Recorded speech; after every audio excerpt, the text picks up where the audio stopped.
reversal. Breakout itu berarti dia akan berlanjut, reversal itu akan berbalik. Nah, reversal itu bagaimana? Reversal itu ketika market tidak mampu menembus levelnya. Ini saat harga tidak bisa menembus level, ya, level ini berarti kalau di atas, naik di atas berarti resisten, kalau turun berarti support, tidak mampu menembus level dan berbalik. Reversal itu saat harga tidak mampu menembus level dan berbalik. Nah, tentu berbaliknya ini bukan tiba-tiba, bukan serta-merta ya. Bisa saja tanpa petunjuk ya, tetapi jarang. Yang ada selalu ada petunjuk. Nah, apa yang bisa kita dapatkan? Apa yang bisa kita jadikan sebagai pedoman ketika market ini reversal? Ya, setidaknya ada beberapa hal, ada beberapa ciri ya. Ada beberapa ciri ketika market ini reversal. Akan berpotensi reversal. Ada beberapa ciri ketika market ini berpotensi reversal. Mungkin kita bisa lihat dari pola yang terbentuk. Mungkin kita bisa mempelajari pola-pola candle yang reversal. Tetapi tentu tidak semua orang bisa hafal, bisa memahami pola yang terbentuk. Karena banyak sekali. Karena itu ada beberapa poin yang menjadi inti, yang menjadi ciri supaya kita bisa mengenali dengan baik, dengan cepat. Dengan cara apa? Dengan cara melihat secara kasat mata, dengan melihat secara visual. Seperti apa cirinya? Pertama, kenali di penghujung tren atau di levelnya itu sudah mulai ada rejeksi. Kenali di area level itu ada rejeksi atau penolakan. Atau bahasa gampangnya adalah mulai ada sumbu. Penolakan tidak harus dalam bentuk sumbu, penolakan itu bisa jadi warna yang berubah. Yang kedua, bisa karena ada loss momentum atau pengurangan daya, pengurangan ukuran badan. Ada pengurangan ukuran body atau badan candle.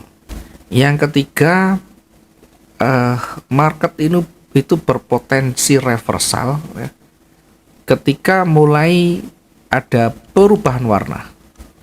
Ya, sekali lagi tadi namanya reversal itu berarti berbalik.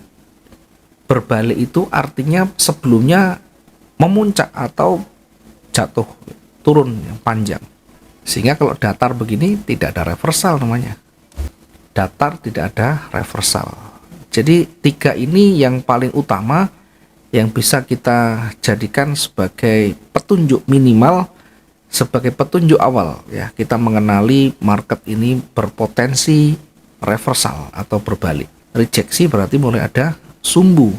Sumbu ini harus betul-betul kita perhatikan ya, setidaknya sumbu yang muncul paling tidak itu proporsional dari bodinya.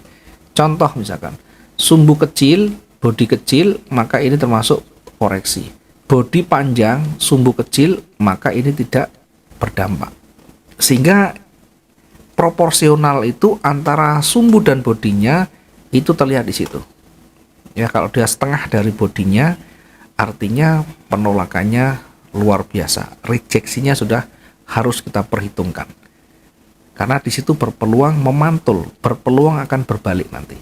Oke, ini untuk mengenali secara reversal atau petunjuk market yang berpotensi reversal. Dari strategi support resisten ya, tadi kalau kita sudah mengenal support resisten, market ketika berada di wilayah support, market ketika berada di wilayah resisten, maka kenali di situ. Apakah di situ breakout? Breakout itu berarti melewati levelnya seperti ini misalkan. Ini levelnya dilewati atau di breakout oleh hijau. Itu artinya berpotensi masih akan bergerak naik. Nah, ada kalanya begini di emas ini khususnya ya. termasuk di pair yang lain. Kalau dia sudah kuat sekali dan menjelang ganti candle biasanya atau menjelang ganti hari, kalau kita menggunakan day trading atau intraday, begitu dia panjang sudah menjelang pergantian hari, maka biasanya kalau udah panjang dia akan koreksi dulu ya. Ketika dia panjang maka dia akan koreksi. Koreksi itu tidak harus datar, tapi bisa juga nanti agak cenderung ke bawah ya. Tapi datar lagi. Nah, itu biasanya fase-fase mengumpulkan kekuatan ya, fase-fase di mana harga masih disepakati di situ ya. Dan pada akhirnya dia akan kembali menguat, akan kembali naik ya. Ketika dia sudah melewati wilayah levelnya. Kemana kira-kira kalau seperti itu? Ya tentu yang dominan adalah naik ya. Meskipun nanti bisa saja reversal. Ya kita lihat di ujungnya, di area resisten apakah ada petunjuk reversal, apakah mulai ada penolakan, apakah di situ ada loss momentum, pengurangan daya, apakah di situ mulai ada perubahan warna dan sebagainya. Itu harus dikenali satu persatu, kita harus jeli. Jangan main kita asal lihat area di situ ada doji, di situ ada engulfing berbalik. Ya, terlalu dangkal kita berpikirnya menggunakan pola candle ya, karena sekali lagi pola candle itu tidak bisa berdiri sendiri. Harus ada struktur yang membentuk sebelumnya, atau bahasanya sebelumnya harus ada rangkaian yang menyambung, yang sambung, sehingga rangkaian itu bisa menjadi satu struktur dan pola candle itu menjadi konfirmasinya gitu ya. Oke, selanjutnya kita lihat ke trend line ya. Tadi ada support resisten, ada trend line. Trend itu ya kecenderungan, lines itu garis kecenderungan ya. Ini sebenarnya garis kecenderungan ini diukur dari high dan low, harga tertinggi dan terendah, sehingga ketika tren itu harus, namanya tren itu harus ada cenderung, harus ada condongnya. Tidak disebut tren ketika dia datar begini, tidak ada tren. Ini sideways namanya, konsolidasi. Disebut dengan tren ketika arahnya satu arah, menuju ke satu arah, naik atau turun. Bagaimana kita bisa mengenalinya? Maka pergunakannya visual kita, pandangan kita.